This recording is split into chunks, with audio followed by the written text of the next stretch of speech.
Hello guys, कैसे हैं आप लोग। आशा करता हूँ अच्छे ही होंगे।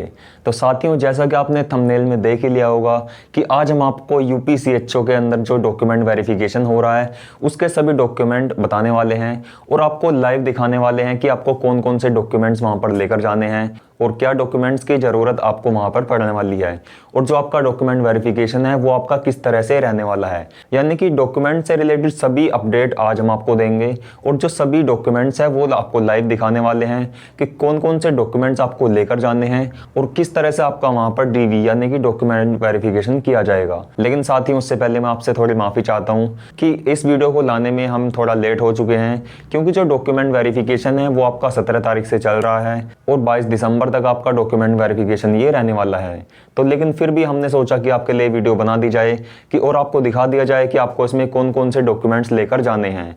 तो चलिए हम बिना टाइम वेस्ट करे अपने वीडियो को स्टार्ट कर लेते हैं कि कौन कौन से डॉक्यूमेंट्स आपको वहाँ पर लेकर जाने हैं। तो हमारी जो डॉक्यूमेंट की लिस्ट में सबसे हमारा पहला डॉक्यूमेंट है वो है हमारे पासपोर्ट साइज़ के फ़ोटोग्राफ्स। साथियों, आपको अपने फ़ोटोग्राफ्स वहाँ पर लेकर जाने होंगे और फोटोग्राफ्स आपको केवल अपने पासपोर्ट साइज़ के ही लेकर जाएं, किसी भी तरह के अलग या अदर साइज़ का आपको फ़ोटो वहाँ पर लेकर नहीं जाने हैं।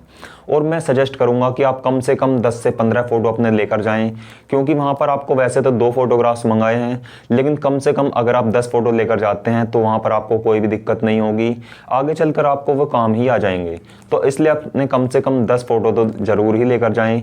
और साथियों, अपने फ़ोटोग्राफ्स आप वही लेकर जाएँ जो कि आपने फॉर्म भरते समय लगाए हैं, क्योंकि साथियों जब आपने फॉर्म भरा होगा तो उस समय जो आपने फ़ोटो लगाए हैं अगर आप उन फ़ोटो को लेकर जाएंगे तो आपको वहाँ पर वेरीफाई करने में कोई भी दिक्कत नहीं होगी, आपका जल्दी से वेरिफिकेशन वहाँ पर कंप्लीट हो जाएगा। इसके बाद हम बात कर लेते हैं अपने सेकंड डॉक्यूमेंट की, वो है आपके आईडी प्रूफ्स। साथियों, आपको अपना आधार कार्ड और अपना पैन कार्ड वहाँ पर लेकर जाना होगा। आईडी प्रूफ के तौर पर आपको अपना आधार कार्ड या फिर पैन कार्ड में से कोई एक चीज़ मंगाई है, लेकिन मैं सजेस्ट करूँगा कि अगर आपने अपना पैन कार्ड भी बनवा रखा है तो आप अपना पैन कार्ड भी वहाँ पर लेकर जाएं, क्योंकि अगर आधार कार्ड से आपका बायोमेट्रिक वेरिफिकेशन नहीं हो पाया तो आपका वहाँ पर पैन कार्ड के थ्रू आपको वेरीफाई करके क्लियर कर दिया जाएगा और आपको वहाँ पर क्वालिफाई कर दिया जाएगा। तो साथियों, अपना पैन कार्ड और अपना आधार कार्ड साथ लेकर जाएं, तभी आपको वहाँ पर वेरीफाई किया जाएगा। और अगर आपके पास ये भी नहीं है तो आप अपना ड्राइविंग लाइसेंस यानी कि डीएल भी लेकर जा सकते हैं, वो भी आपके आईडी प्रूफ के तौर पर ही काम में लिया जाता है। इसके बाद हम बात करें नेक्स्ट डॉक्यूमेंट की, वो है आपकी 10th की मार्कशीट। आपकी जो 10th की मार्कशीट होती है वो आपको वहाँ पर लेकर जानी है और ये ध्यान रखना है कि आपको अपनी ओरिजिनल मार्कशीट ही लेकर जानी है, वहाँ पर आपकी फ़ोटोकॉपी नहीं चलेगी। आपकी ओरिजिनल मार्कशीट इस तरह की आपको अपने कॉलेज से मिली होगी 10th की और 12th की, तो आपको वहाँ पर वही लेकर जानी है। जब आप अपनी मार्कशीट को वहाँ पर लेकर जाएंगे तो आपको वहाँ पर 10th की मार्कशीट के थ्रू आपका यहाँ पर डेट ऑफ बर्थ वेरिफिकेशन और जो आपका क्वालिफिकेशन है, योग्यता है, उसका भी वेरीफाई किया जाता है। तो आपको अपनी मार्कशीट वहाँ पर लेकर जानी है। जब आपकी 10th की मार्कशीट का वेरिफिकेशन हो जाएगा तो देन आपका 12th की मार्कशीट का वेरिफिकेशन वहाँ पर किया जाएगा। 12th की मार्कशीट भी आपको ओरिजिनल ही लेकर जानी है, जो कि आप देख सकते हैं इस तरह की आपको अपनी 12th की मार्कशीट अपने कॉलेज से मिली होगी, तो आपको वहाँ पर अपनी 12th की मार्कशीट भी लेकर जानी है। 12th की मार्कशीट साथियों कई कैंडिडेट्स की अलग होती है, क्योंकि 2015 से पहले जिन्होंने भी 10th या 12th कर रखी है उनकी मार्कशीट और उनका पासिंग सर्टिफिकेट अलग अलग है। तो आपको अपने सर्टिफिकेट और पासिंग मार्कशीट जिसमें आपके नंबर लिखे हुए हैं वो सभी आपको अलग अलग लेकर जाने हैं। किसी किसी कैंडिडेट्स के पास इस तरह की उनकी मार्कशीट रहती है, जैसा कि आप देख सकते हैं, तो आपको अपनी इस तरह की मार्कशीट भी ओरिजिनल वाली लेकर जानी है। और साथियों, मैं आपको फिर से बता दूं कि वहाँ पर आपका कोई भी फ़ोटोकॉपी नहीं चलेगी, आपको अपने ओरिजिनल डॉक्यूमेंट ही वहाँ पर लेकर जाने होंगे। तो आपको अपनी सभी मार्कशीट और अपने जो पासिंग सर्टिफिकेट्स हैं वो सभी वहाँ पर लेकर जाने हैं। जब आपका ये सभी कंप्लीट हो जाएगा तो देन आपको अपना जाति प्रमाण पत्र वहाँ पर लेकर जाना होगा।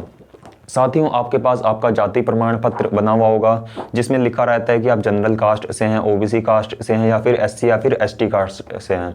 तो यानी कि जाति प्रमाण पत्र, कास्ट सर्टिफिकेट आप सभी ने बनवा रखा होगा, तो आपको अपना कास्ट सर्टिफिकेट भी वहाँ पर लेकर जाना है और ये भी आपका ओरिजिनल होना चाहिए, इसके भी वहाँ पर फोटोकॉपी नहीं लगेगी। और मैं सजेस्ट करूँगा कि आप अपना जाति प्रमाण पत्र वही लेकर जाएँ जो कि आपका रिसेंटली बना हुआ हो, वो आपका ज़्यादा पुराना नहीं होना चाहिए। तो इस चीज़ का भी आपको ध्यान रखना है।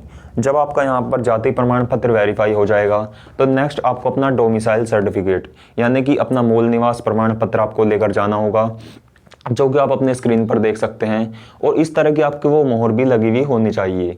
क्योंकि जो नए डोमिसाइल बनकर आ रहे हैं उन पे इस तरह की मोहर लगी हुई है और इस तरह का आपका क्यूआर कोड है। इस क्यूआर कोड के तहत ही आपका वहाँ पर वेरिफिकेशन होगा। तो इस तरह से आपको अपना डोमिसाइल यानी कि मूल निवास प्रमाण पत्र और जाति प्रमाण पत्र ओरिजिनल भी लेकर जाना है। इन सभी डॉक्यूमेंट्स को आपको वहाँ पर लेकर जाना है। इनके थ्रू ही आपके डॉक्यूमेंट्स को वेरीफाई किया जाएगा और आपके जो अदर डॉक्यूमेंट्स हैं आपको वहाँ पर वेरीफाई किया जाएगा। तो साथियों ये सभी डॉक्यूमेंट्स आपको लेकर जाने होंगे। इसके बाद बात करें नेक्स्ट डॉक्यूमेंट की, तो वो है आपका एनसीसी का सर्टिफिकेट। साथियों ये सभी के लिए नहीं है, अगर आपने एनसीसी कर रखी है तो आपको ये लेकर जाना है और एनसीसी के सर्टिफिकेट का आपको काफ़ी फ़ायदा वहाँ पर मिलने वाला है। क्योंकि साथियों मेडिकल लाइन में एनसीसी के सर्टिफिकेट की काफ़ी वैल्यू है। वहाँ पर आपको इसके बोनस मार्क्स तो नहीं दिए जाते, लेकिन आपको इसमें प्रायोरिटी दी जाती है। जैसा कि आप देख सकते हैं मेरे पास एनसीसी के 2 सर्टिफिकेट हैं, एक मेरे कैंप का सर्टिफिकेट है और एक मेरा जो ओरिजिनल बी सर्टिफिकेट होता है उसमें भी आपको वहीं पर लेकर जाने होंगे। अगर आपके ओरिजिनल डॉक्यूमेंट्स आपके एनसीसी के, आपने एनसीसी कर रखी है तो आप इन्हें भी वहाँ लेकर जाएं, क्योंकि इनसे भी आपको काफ़ी अच्छा वहाँ पर बेनिफिट मिलेगा और आपको प्रायोरिटी में वहाँ पर रख दिया जाएगा। तो इस तरह से आपको अपने एनसीसी के सर्टिफिकेट भी लेकर जाने हैं। नेक्स्ट हम बात करें अगले डॉक्यूमेंट की। नेक्स्ट डॉक्यूमेंट है आपकी बैंक की पासबुक। आपकी पासबुक भी वहाँ पर चेक की जाएगी, यानी कि जिस भी बैंक में आपका अकाउंट खुला हुआ है उसकी पासबुक आपको ओरिजिनल पासबुक वहाँ पर लेकर जानी होगी। और मैं आपको सजेस्ट करूँगा कि यदि आपने अपना अकाउंट एसबीआई बैंक में खुलवा रखा है तो आप अपने एसबीआई बैंक की पासबुक भी लेकर जा सकते हैं, लेकिन अगर आपका किसी भी बैंक में अकाउंट है तो आप वही पासबुक वहाँ पर लेकर जाएँ और अपनी ओरिजिनल पासबुक भी वहाँ पर आपको लेकर जानी है, क्योंकि पासबुक का भी वहाँ पर आपकी डिटेल्स फिल की जाती हैं जो कि आपके फ्यूचर पर्पज़ के लिए वहाँ पर फिल की जाती हैं। नेक्स्ट जो डॉक्यूमेंट है वो है आपके अदर सर्टिफिकेट्स, यानी कि अगर आपने कोई भी एक्स्ट्रा एक्टिविटीज़ या फिर आपके जो पोस्टिंग के सर्टिफिकेट्स रहते हैं वो आपको मिले हुए होंगे, या अगर आपने अदर एक्टिविटीज़ कल्चरल एक्टिविटीज़ में पार्टिसिपेट किया हुआ हो तो वो भी आपको मिले हुए होंगे, तो वो भी आपको वहाँ पर लेकर जाने हैं। क्योंकि साथियों इससे क्या होता है कि जो भी आपके वहाँ पर अदर कैंडिडेट्स आते हैं उनसे आपको प्रायोरिटी में रख दिया जाता है, जैसे कि एनसीसी सर्टिफिकेट्स हैं, आपके अदर कैंप के सर्टिफिकेट्स हैं, आपके पोस्टिंग सर्टिफिकेट्स हैं और आपके एक्सपीरियंस, ये जितने भी सर्टिफिकेट्स होते हैं अगर आपके पास ये सभी सर्टिफिकेट्स हैं तो आपको इनको जरूर लेकर जाना चाहिए, क्योंकि डॉक्यूमेंट वेरिफिकेशन में काफ़ी इन्हें प्रायोरिटी दी जाती है और उन कैंडिडेट्स को प्राथमिकता में रखा जाता है। तो साथियों ये सभी डॉक्यूमेंट्स आपको लेकर जाने हैं। और इसके बाद जो मेन डॉक्यूमेंट्स हैं वो आपके बीएससी के सर्टिफिकेट्स, यानी कि बीएससी के first year, second year, third year और फोर्थ ईयर की जो 4 साल की मार्कशीट हैं और आपके पासिंग सर्टिफिकेट्स है वो आपको वहाँ पर लेकर जाने हैं।